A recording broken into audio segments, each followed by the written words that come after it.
TV 24 news ವಾಹಿನಿಗೆ ಸ್ವಾಗತ. ಉತ್ತರ ಕರ್ನಾಟಕ ಭಾಗದ ರೈತರು ಕಡಲೆ ಬೆಳೆ ರಾಶಿ ಮಾಡಿ 1.5 ತಿಂಗಳ ಕಳೆದರೂ ಕೂಡ ಅಧಿಕಾರಿಗಳ ನಿರ್ಲಕ್ಷ್ಯದಿಂದಾಗಿ ಕಡಲೆ ಖರೀದಿ ಕಾಟ ಆರಂಭಿಸಿಲ್ಲ. ಕಡಲೆ ಬೆಂಬಲ ಬೆಲೆ ಖರೀದಿ ಕೇಂದ್ರಕ್ಕೆ ಸಂಬಂಧಪಟ್ಟ ಅಧಿಕಾರಿಗಳು 2 ದಿನದ ಒಳಗಾಗಿ ಕೊಪ್ಪಳ ಜಿಲ್ಲಾದ್ಯಂತ ಎಪಿಎಂಸಿಯಲ್ಲಿ ಕಡಲೆ ಖರೀದಿ ಕಾಟ ಆರಂಭಿಸಬೇಕು ಅಂತ ರೈತ ಸಂಘದ ರಾಜ್ಯ ಉಪಾಧ್ಯಕ್ಷ ಅಂತಪ್ಪ ರುದ್ರಪ್ಪ ಕೋಳೂರ ಇವರು ಆಗ್ರಹಿಸಿದ್ದಾರೆ. ಈಗಾಗಲೇ ಕೇಂದ್ರ ಸರ್ಕಾರ ಜನವರಿ ಕೊನೆಯ ವಾರದಲ್ಲಿ ಕಡಲೆ ಬೆಂಬಲ ಬೆಲೆ ಖರೀದಿ ಕೇಂದ್ರ ಆದೇಶ ಮಾಡಿದ್ರೂ ಕೂಡ ಜಿಲ್ಲೆಯಲ್ಲಿ ಅಧಿಕಾರಿಗಳು ಇದುವರೆಗೂ ಕಡಲೆ ನೋಂದಣಿ ಪ್ರಕ್ರಿಯೆಯಲ್ಲಿ ತೊಡಗಿದ್ದಾರೆ. ಆದರೆ ಇದುವರೆಗೂ ರೈತರಿಂದ ಕಡಲೆ ಖರೀದಿಸಲು ಎಪಿಎಂಸಿಯಲ್ಲಿ ಕಾಟ ಹಾಕಿಲ್ಲ.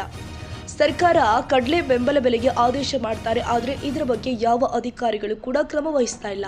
ಸರ್ಕಾರ ಹೆಸರು ಬೆಂಬಲ ಬೆಲೆ ಖರೀದಿ ಕೇಂದ್ರಕ್ಕೆ ಆದೇಶ ಮಾಡಿದ್ರೂ ಕೂಡ ರೈತರಿಂದ 1 ಕ್ವಿಂಟಲ್ ಹೆಸರು ಕಾಳು ಖರೀದಿಸಲಿಲ್ಲ.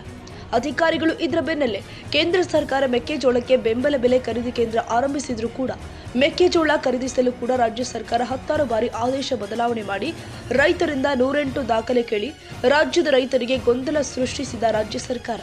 ಕಡಲೆ ಬೆಂಬಲ ಬೆಲೆ ಖರೀದಿ ಕೇಂದ್ರವೂ ಕೂಡ ಹೆಸರು ಮೆಕ್ಕೆಜೋಳ ಆದಂತೆ ಆಗುತ್ತೆ ಎನ್ನುವುದು ಜಿಲ್ಲೆಯ ರೈತರ ಪ್ರಶ್ನೆಯಾಗಿದೆ. ಕೂಡಲೇ ಅಧಿಕಾರಿಗಳು ಒಂದು ಕಡೆಗೆ ಕಡಲೆ ನೋಂದಣಿ ಪ್ರಕ್ರಿಯೆ ಆರಂಭಿಸಬೇಕು, ಮತ್ತೊಂದು ಕಡೆ ಜಿಲ್ಲಾದ್ಯಂತ ಎಪಿಎಂಸಿಯಲ್ಲಿ ಕಡಲೆ ಖರೀದಿ ಕಾಟ ಆರಂಭಿಸಬೇಕು ಅಂತ ಆರೋಪಿಸಿದ್ದಾರೆ. ಕಡಲೆ ಬೆಳೆ ರೈತರಿಗೆ ಪ್ರಮುಖ ವಾಣಿಜ್ಯ ಬೆಳೆಯಾಗಿದೆ. ಕೊಪ್ಪಳ ಜಿಲ್ಲೆ ಸೇರಿ ರಾಜ್ಯದಾದ್ಯಂತ ರೈತರು ಲಕ್ಷಾಂತರ ಹೆಕ್ಟೇರ್ ಪ್ರದೇಶದಲ್ಲಿ ಕಡಲೆ ಬೆಳೆದಿದ್ದು ಕೇಂದ್ರ ಸರ್ಕಾರ 5,875 ರೂಪಾಯಿ ಕಡಿಮೆ ಬೆಲೆಗೆ ಕಡಲೆ ಬೆಂಬಲ ಬೆಲೆ ಖರೀದಿ ಕೇಂದ್ರ ಘೋಷಣೆ ಮಾಡಿದೆ.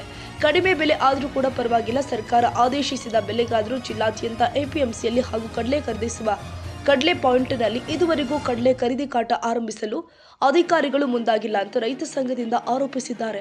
ರಾಜ್ಯಾದ್ಯಂತ ಈಗಾಗಲೇ ಜನವರಿ ಕೊನೆ ವಾರದಲ್ಲಿ ಕೇಂದ್ರ ಸರ್ಕಾರ ಕಡ್ಲಿ ಖರೀದಿ ಕೇಂದ್ರದ ಆದೇಶ ಬಂದ್ರು ಸತ್ಯವಾಗಿ ಜಿಲ್ಲಾಡಳಿತ ಇನ್ನೂವರೆಗೆ ಆದ್ರೂ ಬರೀ ಏನು ನೋಂದಣಿ ಪ್ರಕ್ರಿಯೆಯೊಳಗೆ ತೊಡಗ್ಯಾರ. ಆ ಅಧಿಕಾರಿಗಳು ನಿರ್ಲಕ್ಷ್ಯದಿಂದ ಇವತ್ತೇನೈತಿ ಕೆಲವೊಂದು ಗಂಟೆಲಿ ಇನ್ನೂ ನೋಂದಣಿ ಪ್ರಕ್ರಿಯೆ ಸತ್ಯ ಚಲೋ ಇಲ್ಲ. ಇದಿಷ್ಟೆಲ್ಲ ಖರೀದಿ ಕೇಂದ್ರ ಬೇರೆ ಇದ್ರೊಳಗೆ ಪಾಯಿಂಟ್ನೊಳಗೆ ಇನ್ನೂ ಖರೀದಿ ಕೇಂದ್ರ ಚಲವಾಗಿಲ್ಲ, ನೋಂದಣಿನ ಚಲವಾಗಿಲ್ಲ, ಆಮೇಲೆ ಖರೀದಿ ಕೇಂದ್ರದ ಕಾಟನೂ ಚಲವಾಗಿಲ್ಲ. ಇವು ರೈತರು ಇಲ್ಲೇನೈತಿ ಖರೀದಿ ಕೇಂದ್ರ ಕಾಯ್ಕಂತ ಕುಂತ್ಕೊಂಡ್ಬಿಟ್ರೆ ಮಾರ್ಕೆಟ್ ಎಲ್ಲೈತಿ ಖಾಸಗಿ ಮಾರ್ಕೆಟ್ನ ಅಂದ್ರಂತ ಈಗ 5,100-200 ಸತಿ ಮಾರ್ಕೆಟ್ ಪೂರ್ಣ ಡಲ್ ಆಗ್ಬಿಟ್ಟೈತಿ. ಡಲ್ ಆದ್ರಿಂದ ಈಗ ರೈತರಿಗೆ ಎಲ್ಲರಿಗೂ ತೊಂದರೆ ಆಗೈತಿ. ಅವರು ಇದ್ದದ್ದು ಏನೈತಿ ಹೆಚ್ಚಿಗಾರ ಮಾಡಿ 10,000 ಬೆಲೆ ಇಟ್ಟಿದ್ವಿ, ಅದು 6,000 ಮಾಡಲಿಲ್ಲ, ಇವತ್ತಾಗ 6,500 ಮಾಡಲಿಲ್ಲ, 5,875 ರೂಪಾಯಿ ಬೆಲೆ ಮಾಡಿ 75 ರೂಪಾಯಿ ಬೆಲೆ ಮಾಡಿ ಅದನ್ನು ಕಡಿಮೆ ಮಾಡ್ರೆ. ಅದನ್ನಾರ ಕಡಿಮೆ ಶೀಘ್ರದಲ್ಲಿ ಕಾಟ ಖರೀದಿ ಕೇಂದ್ರ ಶುರು ಮಾಡಿದ್ರೆ ರೈತರಿಗೆ ಅನುಕೂಲ ಆಗುತ್ತೆ. ಈಗೇನಾಗೈತೆ ಕಾಯ್ಕಂತ ಕುಂತಾರ ರೈತರು ಇನ್ನೂವರೆಗೆ ಕಾಟ ಚಾಲು ಆಗಲಾರ್ದ ಈ ಮೆಕ್ಕೆಜೋಳನ ಹಾಗ ಮಾಡಿದ್ರೆ ಹೆಸರನ್ನ ಹಾಗ ಮಾಡಿದ್ರೆ ಅದ್ರಂತ ಮಾಡಿದ್ರೆ ಇನ್ನು ರೈತರಿಗೆ ಭರವಸೆ ಇಟ್ಕೊಳ್ರಿ. ಯಾವ ಭರವಸೆ ಮೇಲೆ ಇದು ಮಾಡ್ಬೇಕು, ರೈತರು ಬಾಳೆ ಮಾಡೋದು ಕಷ್ಟ ಐತಿ. ಈಗ ಹಾಲಿ ಚೀಲ ಮುಚ್ಚಿದ ಹಾಲಿ ಚೀಲನೇ ಎಲ್ಲ ಬಿಸಿಲಿಗೆ ಸುಟ್ಟು ಹಾಳಾಗಿದ್ದವು.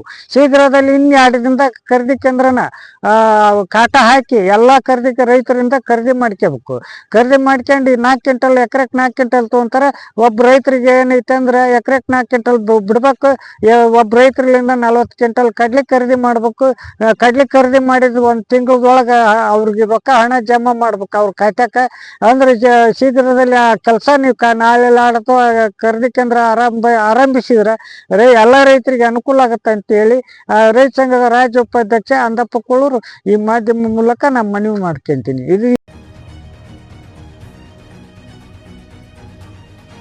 ಕನ್ನಡಿಗರ ಮೆಚ್ಚಿನ ನಿಮ್ಮ ಟಿವಿ 24 ಕನ್ನಡ ನ್ಯೂಸ್ ವಾಹಿನಿ ಇದೀಗ ಟಿವಿಯಲ್ಲಿ ಲಭ್ಯ. ಕರ್ನಾಟಕ ಮತ್ತು ದೇಶ ವಿದೇಶದ 360 ಡಿಗ್ರಿ ಸುದ್ದಿ ಹಾಗೂ ಉತ್ತರ ಕರ್ನಾಟಕ, ಬೆಳಗಾವಿ, ಬಾಗಲಕೋಟೆ, ಧಾರವಾಡ, ಹಾವೇರಿ, ಗದಗ, ಬಿಜಾಪುರ ಜಿಲ್ಲೆಯ ಕ್ಷಣ ಕ್ಷಣದ ವಿವರವನ್ನ ಪಡೆಯುವುದಕ್ಕೆ ಟಿವಿ 24 ಕನ್ನಡ ನ್ಯೂಸ್ ವಾಹಿನಿಯನ್ನ ಲೈಕ್ ಮಾಡಿ, ವಿಡಿಯೋಗಳನ್ನ ಶೇರ್ ಮಾಡಿ, ಕಮೆಂಟ್ ಮಾಡುವ ಮೂಲಕ ನಮ್ಮ ವಾಹಿನಿಗೆ ಸಹಕಾರ ನೀಡಿ ಮತ್ತು ಚಾನೆಲ್ ಅನ್ನ ಸಬ್ಸ್ಕ್ರೈಬ್ ಮಾಡಿ. Thank you.